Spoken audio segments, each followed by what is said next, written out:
That's very insightful, Andy. You You really know what you're talking about. Welcome back. This is the latest episode of Custom Influence, the podcast. That's kind of what I'm calling it. And in an effort to bring the brightest minds in B2B marketing to the table, and today we have actually got a table, I'd like to welcome two people I've wanted to get on for a while, actually. Andy Lambert Hello, lovely to be here. and Oren Greenberg. A pleasure. And I will let you both just introduce yourself slightly, give us a bit of a potted history of what has brought you to this table, why you're here, your career, what you do. It'd be great. I suspect a lot of the people who are watching this follow you anyway, but if they don't, A, you should follow, but B, this will be a good indicator of why you should. Andy, take it away. Yeah, I'll keep it very, very brief. I'm Andy and started my career in sales. Like any frustrated salesperson that gets good at something thinks, oh, I think I can probably do this for myself. Realised it was a lot harder than I expected, but found a couple of smart people that I quite fancied their idea. That idea came on to become a business called Content Cal. So we started that in 2016. Raised 500,000, and 3 years later we're the fastest growing business in the social media management space. And then basically learned marketing by accident because, as a co-founder, you've got to figure out distribution. And we then hit the jackpot and got acquired by Adobe in end of 2021. And I spent the last 3 years building products for Adobe, which has been a fascinating experience. And there's a lot of things I did not know. And working with Ivy League, Harvard, MIT folk from a school dropout has been a fascinating endeavor. And in that time wrote a best-selling book on social media and how brands grow, etc. So yes, that's what brings me to the table here. So now I've just become captivated in like B2B marketing. How do we build like word of mouth engines around a business? Because it was that kind of viral coefficient that led us to becoming so well regarded in our space and competing against like billion-dollar organizations and ultimately hitting the jackpot of being, I think, Adobe's only UK-based acquisition and the quickest integration of a product into Adobe. So lots of good stuff, basically. I knew most of that, but it's good for anyone viewing this to know that as well. Oren? I didn't know all of that about Andy. No, that was. Didn't know about the fastest. He's showing off. That was Showing very off. good showing off, actually, Yeah. Andy. Good work. Hard act to follow, but we shall try. Unlike sales, I've always been a digital marketer.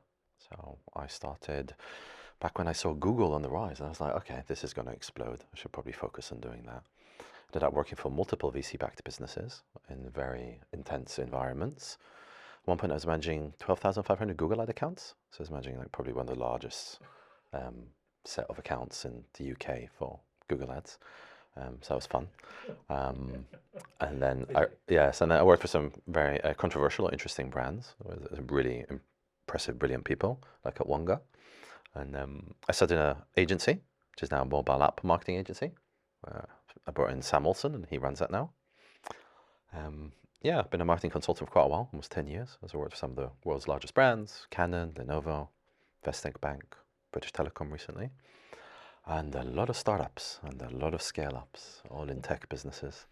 And that's it, pretty active on LinkedIn. Indeed, that's a good.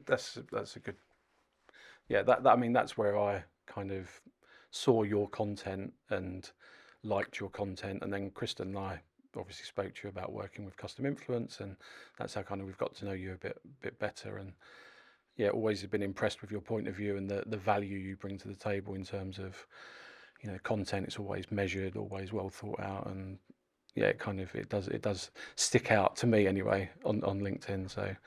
So we actually went to an event yesterday. So we went to B2B Ignite. It was my first time of going to the event, but really impressed.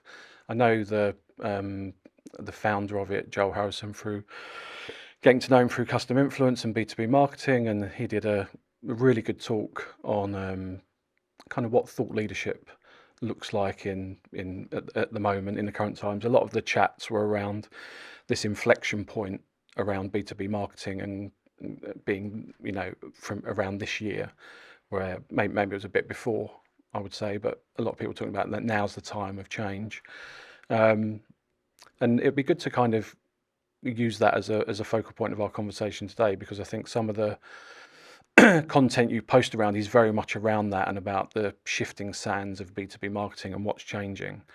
So if we maybe started along the lines of trust and looking at trust as being a social currency in social at the moment, and how that plays out with influence and influencers. How would you see brands being able to work in that space but keeping trust at the heart of it, or keeping authenticity at the heart of it? What does that look like for you as people who are creators, but also people who, in Andy's case, work with creators to work on their brand?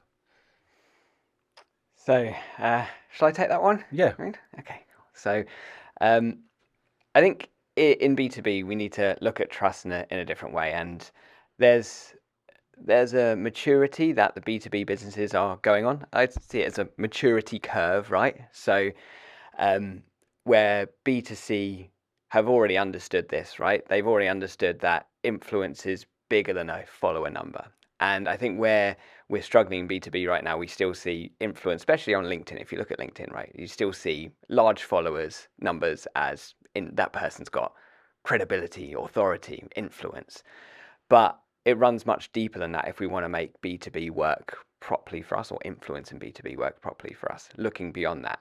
So that means, when I'm looking at creators to work with, for example, it's about, like, are they speaking across medium, for example? Because anyone can put out a ChatGPT generated post with a little selfie picture and get 11,000 likes, for example, right? There's enough engagement pods on LinkedIn to allow that to happen. But that doesn't mean that person's an influencer. But what makes someone a true influencer in that space, someone like Oren, for example, is someone that has walked the walk. They've got the t-shirt, they speak on the subject, they could be in person, they could be on a podcast, they can create a LinkedIn post. It's across those different modalities that you see actually trust starts to manifest, because that person has true credibility. And that's what we need to start figuring out more in B2B, is that trust runs deeper than, oh, look, someone's got 10,000 likes on a LinkedIn post, that must mean that someone's got authority. No, it's much deeper. And the final thing I'll say on this is that this always was a deciding factor for the people that I would work with. If I saw, like, from week to week, they were like, oh, this brand is brilliant, or this brand's brilliant, all in the same category. Appreciate influencers have got to make money, etc. But when the advocacy is spread so thin, then it starts to make me question how deep any true authenticity in their advocacy runs. And I think that always was a signal for me of like, I'm not sure if I'm working with a creator that doesn't spend enough time or would trade their influence for a brand deal.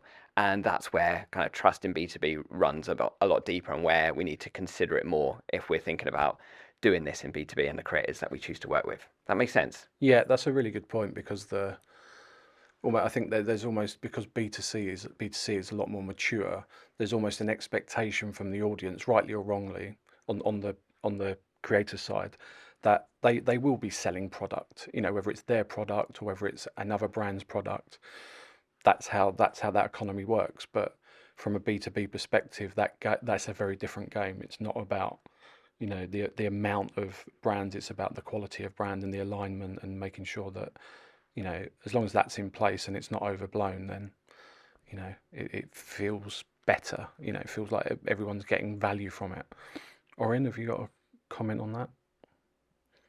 That was very well articulated, so I agree with everything you said. I have multiple competing thoughts, so let's see which one wins. I think the first way to interpret the question is the authenticity of a B2B brand. What defines this authenticity or connection? And I reckon it's about the value created for the audience. It's about depth of substance of the content. So if a brand puts out pictures of its employees having a good time, that's not the same as unique research that increases helps the entire category. Like if you build thought leadership as a B2B brand, you dominate your category by producing exceptional quality content. Gong did that with unique data. Mixpanel do that with their benchmarking reports. And I could go on with all these amazing brands that do great work. The creator they engage with is an extension of that substance, of that depth. So it's almost like a symptom of the relationship they have with that person. Is that person just a conduit to generating sales? Okay, here's a report, talk about it. Yeah. Or is it a collaboration that's born out of a curiosity to create something unique and insightful? Are you creating transformation in your audience? Are you improving their lives? If it's a jobs to be done, they have a specific commercial challenge, or it could be entertainment. Like it doesn't have to be a serious, strict, rigid brand, but it does have to be consistent. And I think when brands are inconsistent, like people are inconsistent, we lose trust. It doesn't feel right. So how does that practically happen? If you're fragmented, you have multiple agencies, you're outsourcing all your creative to, you're working with lots of different people, and the quality of the brief is thin, and the brand strategy is poorly crafted, all of this is going to be symptomatic. It's going to be experienced through the audience's eyes. And you can see with lots of large brands who own lots of properties, like I worked for a very large brand, like 50,000 plus employees, and they have different social media accounts in different countries, and it's like a Frankenstein. Like everyone is owned by a different geo with a different view on how to reflect that business. And that doesn't help the authenticity. So there's a few different ways to answer that question. Yeah. No, that's great. Okay. Yeah, it's whenever we talk about customer influence, it is that if the alignment is off, it always fit like that. It's really hard to bring that authenticity through, because the person who is speaking on the brand's behalf, or speaking with the brand, or collaborating with the brand, they don't have that. They don't have that lived experience of the brand, or the understanding that someone who is deep in the sector who really understands it. So the audience ends up, there's a mistrust built in, isn't there? Andy, on outside of sort of commercial influencer front, when you're at Content Cal, when we've spoken before, you've talked about how you're able to get customers to be advocates and connections for the brand, and really be able to grow it from almost an organic perspective. Is there any strategies that you can talk to around that from your experience worked really well, or how do you get that kind of groundswell of people saying all the right things and going in a certain direction? Yeah, so I've got some strategies, but they're all pretty common sense, to be honest. Yeah. Well, they seem common sense to me, so I'll share them anyway, but I think everyone will just nod along and go, okay, Andy, yeah, makes sense. So we had automation set up. We used Intercom, which helps us track usage of our product. So we'd have automation set up to give us a ping when people hit certain milestones in product usage. So we can already see, are people seeing success with the product? So that gave us an opportunity then to do kind of custom tailored messaging to those folk. In the early days, it was very manual. It was basically me reaching out to folk and saying like, it's great to see you have an amazing use with it. Love to have a chat with you. And of course, I'd research, and Intercom does this too, would pull in the social profiles of the individuals. So that meant that I could actually see that they were seeing success with the product, and I could see if they had any degree of influence. So that then, using that as a model, which was very manual, do things that don't scale in the instance, just to evaluate this as a model, that gave us like a foundation of advocacy, because it's delightful for users when they're like, oh, I've just been recognized, and like founders or co-founders reaching out to me saying, oh, I feel seen, basically. And then I always have tried to find a way that I can help customers in any way, shape or form, whether it's producing content for them, whether it's like inviting them onto a podcast or whatever. Whenever you're trying to get someone to do something, think of the value exchange. What is it that you can do for them that will give them value? So there was like one, engineering, turning frequent users into advocates was point one. And then, of course, for anyone that became like regular advocates, regular users, we also had an affiliate program as well. But not everyone wants to trade their advocacy for money. And that was a really important lesson, because some people actually were offended when I was like, oh, we've got an affiliate program. People were like, Andy, I don't want to make money from this. I do this. I want to share Content Cal because it's like a signal of what I use and who I am and who I support. And that was a really interesting point for me when you truly understand the motivations as to what drives advocacy, then you can start engineering it correctly. Some people just want to get paid, and that's fine. But I'll say, like, the affiliate program never really fulfilled its promise, really. It was always the genuine advocacy that worked really well. So anyway, there's layers of it. Turning power users into advocates by finding opportunities that you can support and help them in any way, or give them platforms if they want to, like podcasts, etc. Point two, affiliate programs for people that do actually just want to make money. We actually had more success from getting people to recommend us and getting like a free month of the product, rather than people are more motivated by, loss than gain, right? So it's like, how can I save money than go and make money? So I actually found we got more momentum that way. But then also, I had social listening tools set up as well. So anyone that was talking about us, then of course, I would make it my mission to always have like a Zoom chat with someone. As soon as I saw someone with like 10,000 plus followers, I'm like, direct DM from me, no personal, no like automation on that. I'm reaching out to you personally to say thank you, and then what can we do together? And I'll always organize a chat, get to know the individual, like how I got to know Oren back in the day in Content Cow days, because I wanted to have him on a podcast, saw he was a person of influence. So I was like, I just want to build relationships with the people in the space. And I think basically the TLDR here is like, just be a good person and ask people what they want, and just realize that you're dealing with humans. There are some things in marketing that we are always obsessed with, automation and scale. There are some things where it's actually building relationships, creating deep human connections around the business is the foundation that will allow you to build on and grow your business on. And few businesses recognize that, I think. Yeah, I think the human bit that you talked about just really resonates, because I've always felt that in this space, it's such a small space, like B2B marketing, and you bump into so many people all the time. And one of my first sort of managers said to me, you've got to take a long-term view. You've got to it's nice to be nice, because you never know who you're going to bump into on your journey through marketing, through business, etc. So yeah, being able to humanize as much as you can. Obviously, there's going to be elements that need to be automated, etc. in business, but trying to keep a view that, if you can help someone out, then it probably come back to you eventually. Sometimes hard to think all the time, but it's nice to do that. So going from human to robot, you put out a really good content piece last month about search and how that's changing, or SEO and search, how that's changing with AI and search being more LLM based.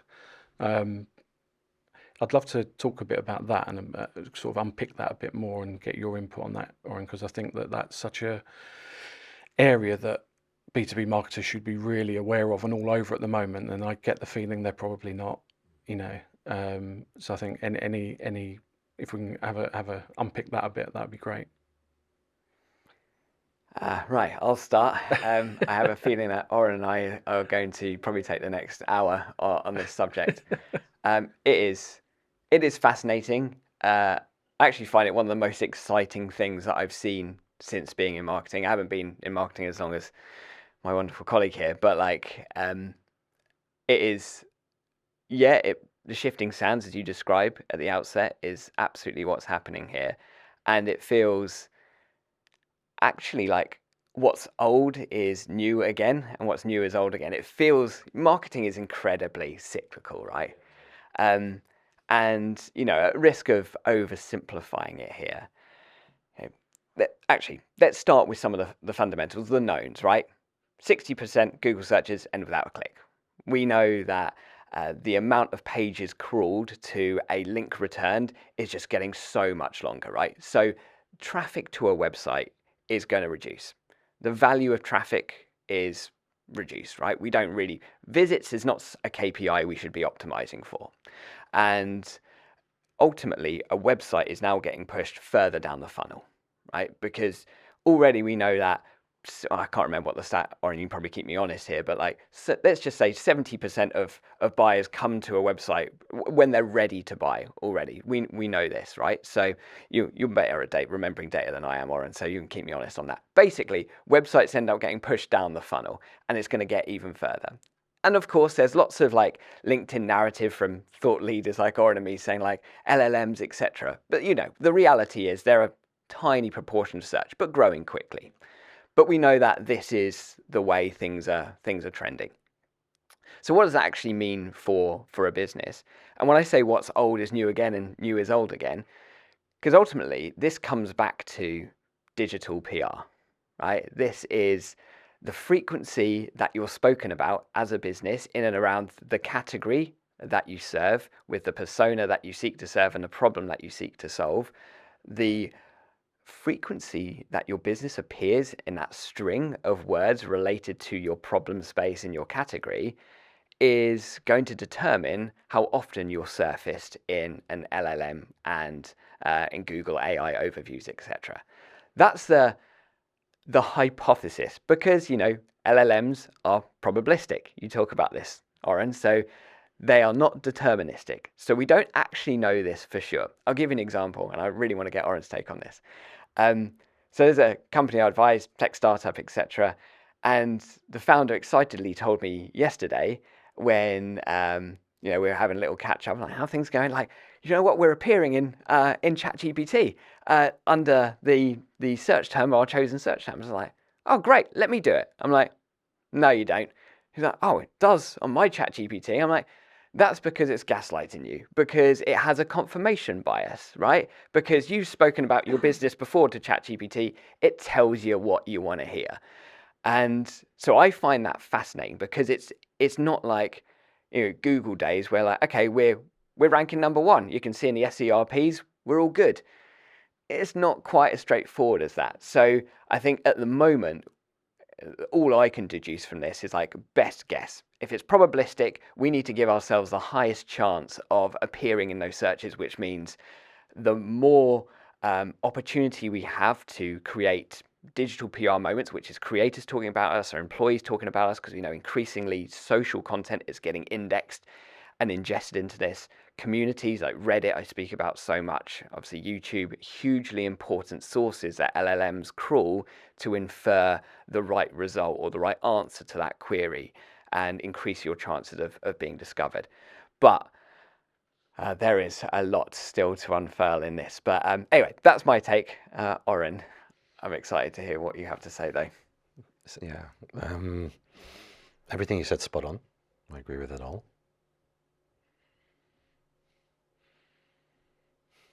I think in many ways, nothing's really changed, in the sense that marketing's always been probabilistic. It's just that tracking pixels and attribution software give us this impression as if we can do that. But attribution software tracks it when people have already heard or engaged with your brand. That doesn't help you with demand generation.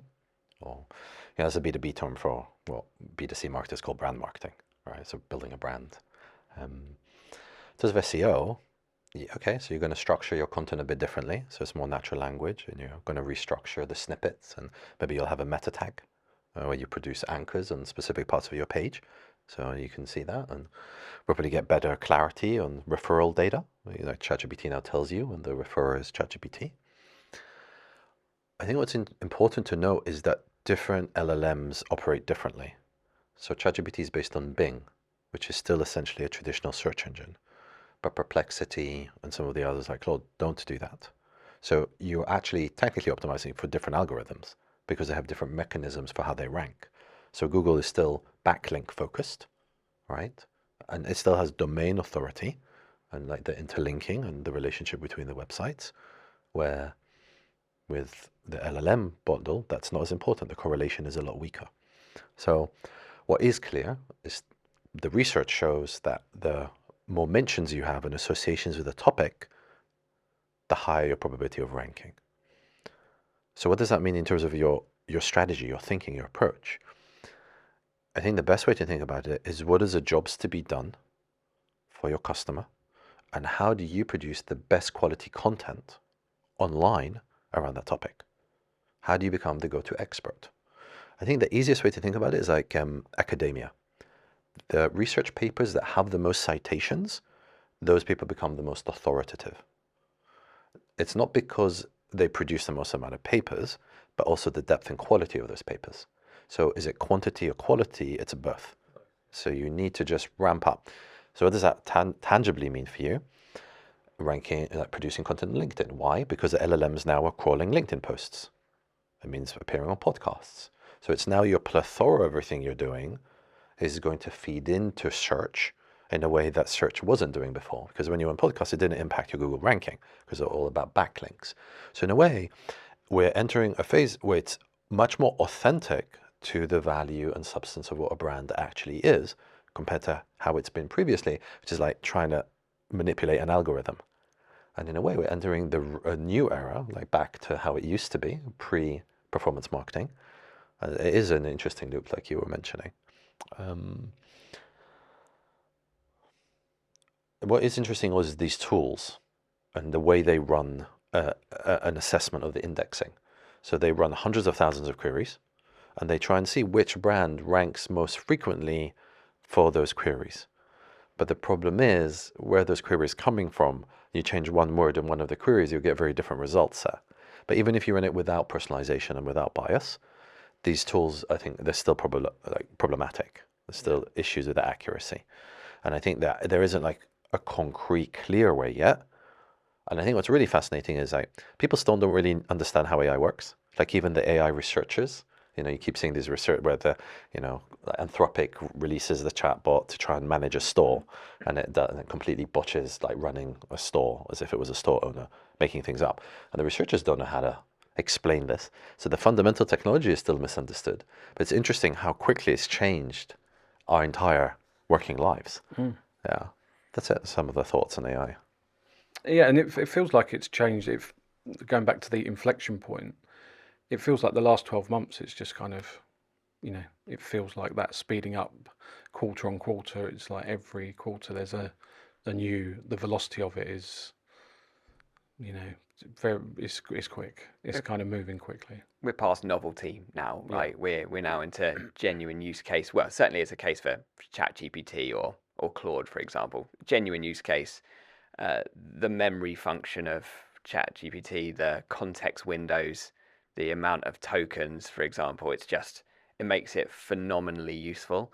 And yeah, so as a result, that's why you're seeing like complete ubiquity rather than people just using it for a bit of fun or whatever. It's now ingratiated itself as part of everyone's daily working lives.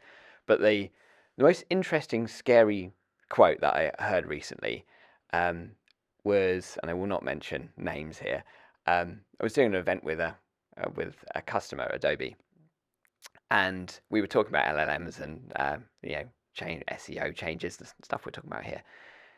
And this person mentioned, forget the exact way he phrased it, but said like, I'll trust everything that my ChatGPT tells me because it's non-biased.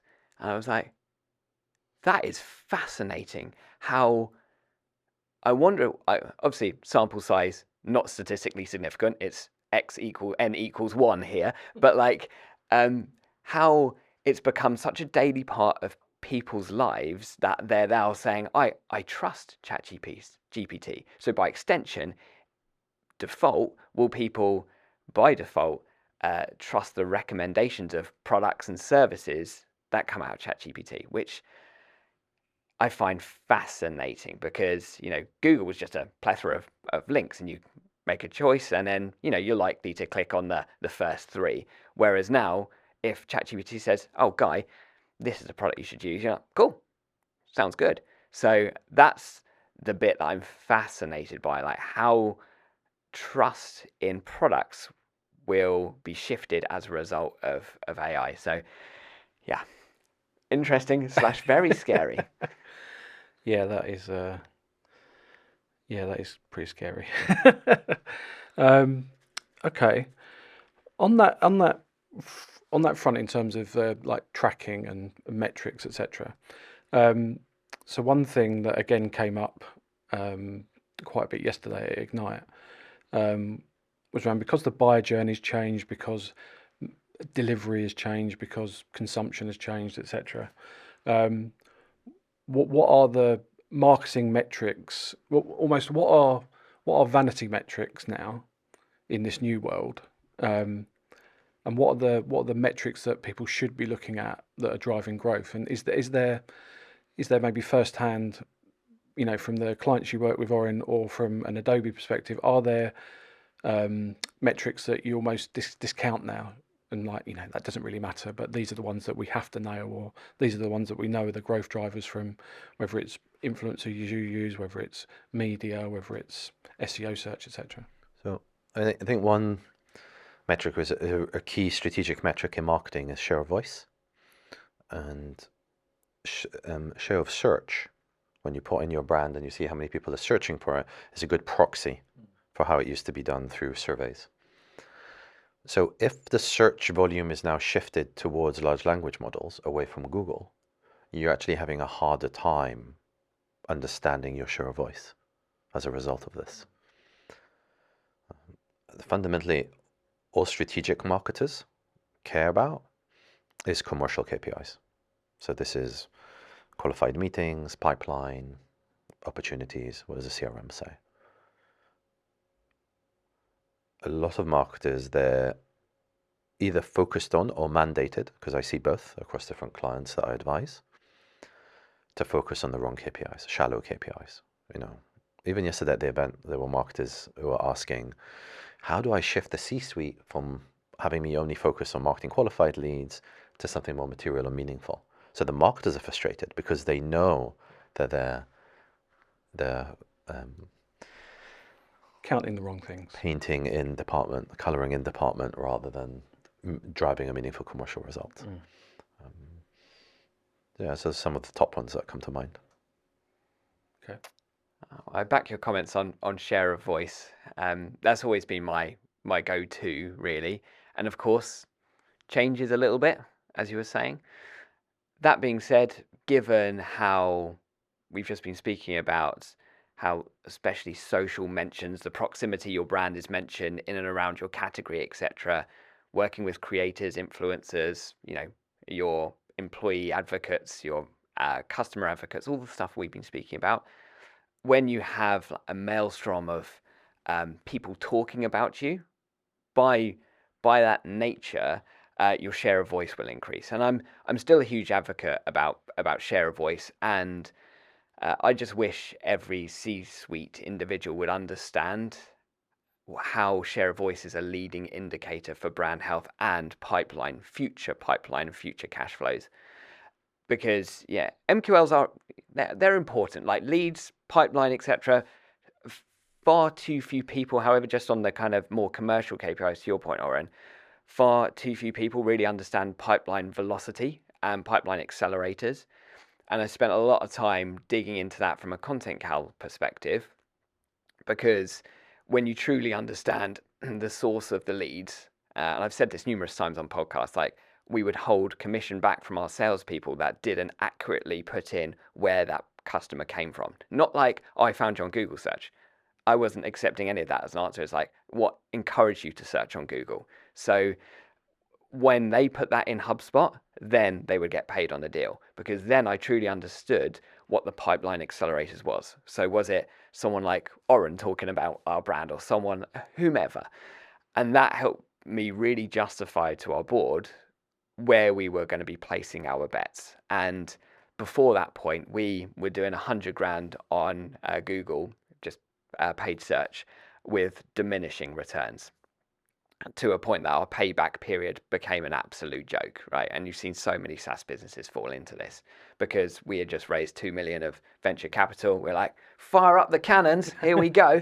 Burn through it. Yeah, just burn through it. And the whole LTV CAC 3-to-1 ratio that we should be trying to strive towards fell apart.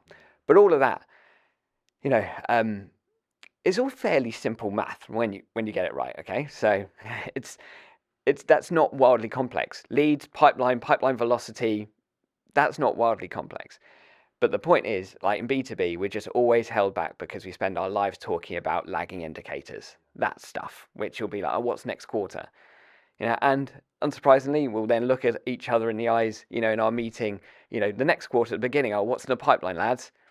Looking a bit sparse yet again, and then we'll fight tooth and nail to kind of just squeak our targets by the end of the quarter, and the cycle starts again because we're not thinking about brand health stuff. So anyway, I'll come off my soapbox now. No, that's a good point. And at the social day event a couple of months ago, when you asked the audience, you did a couple of like a bit of a pop quiz, and the feedback on like what's your expectation from social media, and it came back a resounding leads. But then when you asked, I think you just asked a question around, like you did a health check on like, does everyone know what share of voice is? And I think one person put their hand up. And for me, that was a real moment of, okay, they know what they want, but they don't really know how to get there. They've got they've got a semblance of it, but in terms of looking at actually what makes sense and what, traditionally you'd look at and say, no, that's the real deal. That's what you really want. You want to be dominating from a brand or share of voice perspective, share of search, etc. There wasn't even that much awareness of the actual name of it, let alone how to implement it. Again, that's something I think came up in yesterday when people were talking about, there was a particular talk about, the marketer's role today, and there definitely feels like that. Almost there's a lack of understanding around digital, particularly around digital. Because I've always felt, from my agency background and working with clients, and there's always been a lack of training in that space, to be honest, a real hole for marketers, every stage, and the agencies that then they look to work with. A lot of it gets outsourced to vendors. Another big thing was around yesterday around like black box mentality. It's almost like the marketer gives the brief to the agency, just go and make it happen, and then come back, and that they don't need to get into the weeds of what's what. And I think we've now got a bit of a generation of marketers who they're kind of, there's that lag of knowing exactly what to do, how to do it, how to execute. I think there's a bit of an issue there. Performance marketing, I think they only constitute about 20% of all marketers. So about 40. So this analysis I recently did about 2.5 million marketing profiles, and I looked at all the core job titles of marketing. And there's a lot of job titles in marketing, and what you could see is about 5 years ago it was about 45% generalist, and then the rest was sub-specializations like performance marketing, PR and comms, content, creative, etc.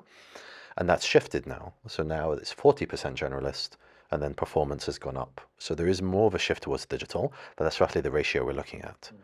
So there's a massive gap. I worked once, public company, and one of the CMOs, he was telling me, I've got 850 marketers in my organization who have not a digital bone in their body. And I'm like, I can't let them all go, but I can't upskill all of them. And what an interesting conundrum. What do you do with 850 people that you can't cut them, but you can't upskill them either? So he had a very painful, slow transition to digital transformation as a result. So I'm really feeling it for the large, old school organizations, and they're encumbered with, we talk about like technical debt, but they're encumbered like people debt. Yeah. We don't really talk about people debt, but you definitely see in PLCs and public companies. Yeah. Okay. To round off, this is the topic that I really wanted to get into with you guys, because it's one of the things that I really like about your content, and it's around like being brave online and showing up and being visible. Andy, you were one of the first people I saw who was like doing video like a lot and doing it regularly. Some of the stuff with Luann, but then some of the updates you do on LinkedIn. And then Oren, same as you, like the last year or so, you've done a lot more video, and it just feels like that stands out as well, because it's longer form, it's less, clickbaity. It's more, I'm going to give you some real good analysis of what's going on in the market. And we're seeing more brands do that, but it's kind of like a bit of a trickle effect, it feels. But Could you outline like what do you see as the benefits of like being brave online and actually putting yourself out there and putting yourself on camera? What's the upside, and are there any downsides to it that you've seen? Maybe not from yourself, but have you seen it with either colleagues or people you've worked with or companies? Are there anything that you've seen? I'll go first because I think Andy has a lot more insight because he's doing a lot longer than I have. So I think it'd be interesting to hear what he's got to say. Um, the downside is it takes up a lot of time and energy to do it.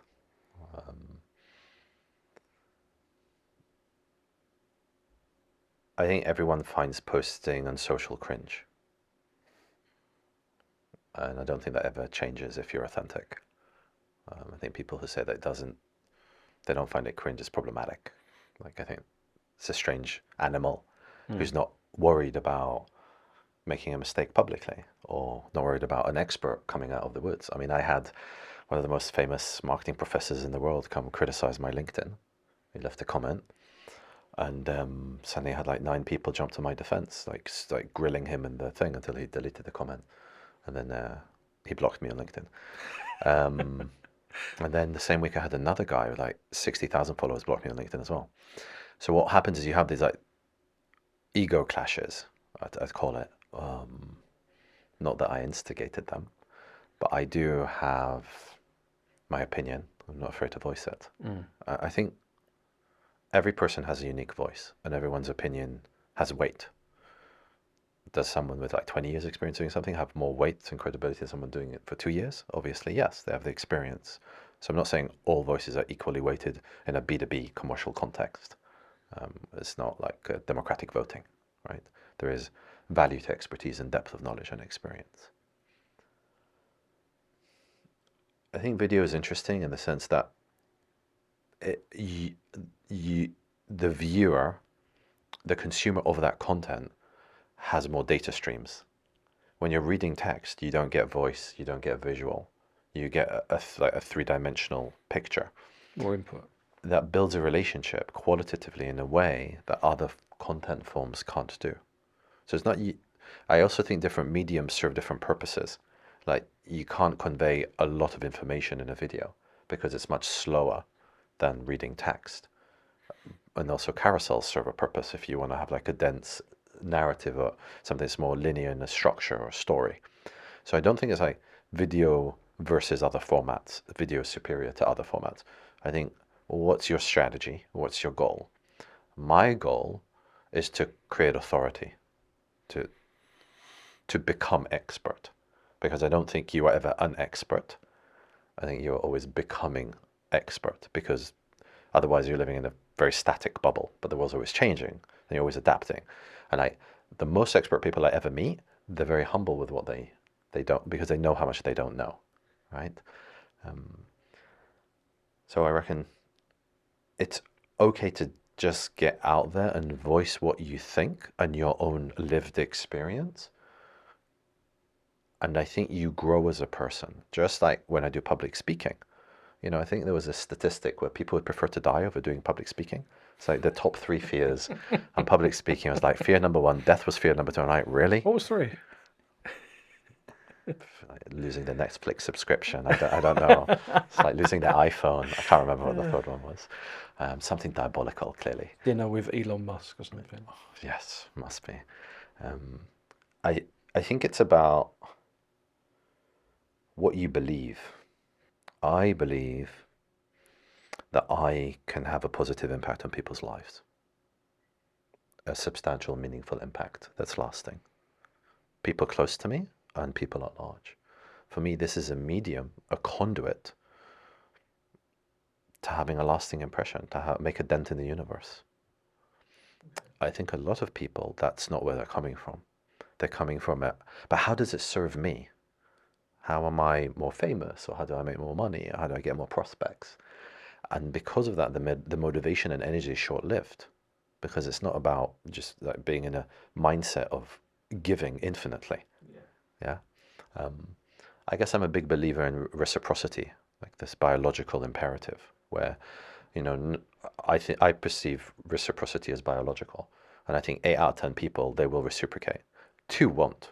That's like the selfish gene. Like, just people, that's not how they're wired. but I'm not optimizing for the 2. I'm optimizing for the 8 out of 10. And, you know, it works. That's like my whole business is predicated on it, my success. No pressure. So agreed with everything Oren said. So probably 2 parts to it. So one, video on LinkedIn is interesting because it previously performed better than it does now. So as a performance optimization format, it's very curious because it's unpredictable. It was doing much better, now it's not. Who knows? LinkedIn's always changing stuff. But I've battled with, do I change my videos? Do I not bother anymore? But I've decided, no, I'm going to stick with this because the compounding effect of being present on video has when I'm in person, because they are, I don't know by what measure, but they are much more memorable than text or image posts. Because the amount of times I turn up to an event, someone's like, oh, I recognize you from LinkedIn. And they wouldn't recognize me from LinkedIn if I just posted text posts. And so that's really important if you're a founder leading a brand or whomever that wants to drive, to Oren's point, like true authority or become an expert in a space, because you want to be recognized for this, right? So that's why, because again, LinkedIn is not a fame thing. It's about, it's a platform for whatever I might launch, books, whatever, and all that stuff. As well as give me an opportunity to stretch my thinking. These are quite selfish endeavors, really, because publishing, speaking, like forces clarity in thinking. So that is the best forcing function I can find. But talking about distinctiveness very quickly, it's on the second part of it, like distinctiveness about being bold. The Field and Les Binet's kind of research distinctive brand assets, right? Because I'm still thinking about how do I make my videos different now? Because you could do that with HeyGen, right? So how can I make it different? And the final message I'm going to leave on like distinctiveness and differentiation. If you look at, I forget his name, but the CEO of Robinhood, the presentation he did at Cannes, he did it on a chalkboard. He drove in on a Jaguar E-Type with a cravat. It was expensive signaling, and he drew out the workflow with a chalk he pulled from his blazer on a chalkboard. That is what we should be thinking about and how we differentiate in a digital world where, you could clone this podcast. We could do this on Notebook LM if we wanted to, right? But how do we signal ourselves in a much more, I'm going to say expensive, but I mean expensive in production value and effort, right? And that is the thing that I'm now thinking about, like, how do we have like perceived effort that really differentiates us, that makes our business and all the creators that we work with as well go, oh, that is different. There's novelty in this. And that's where working with creators is incredibly powerful, because they help you kind of build your business's muscle in terms of novelty or different things that you wouldn't have explored before because you've got snow blindness because you're living and breathing in the business. So yeah, distinctiveness is a message. Yeah, showing up in different places and spaces online that maybe they wouldn't expect you to be, but you're there and you're doing it in a way that is meaningful and looks the part, and it gives the audience the sense that, oh, they're on something, they're doing something. We've run out of time, but we could feel like we could do another hour. So we will do this again at some point in the year or maybe early next year. But I'd like to say thank you very much for joining me today. I'm sure everyone who's seen this has got maximum value from it and insight. We'll leave some of the stuff we covered. We'll put some links in to the show notes, and we'll put the social and the website links to Andy and Oren, so you can follow them and get more insight along the way. But again, thanks, gents. Appreciate it. Thank you.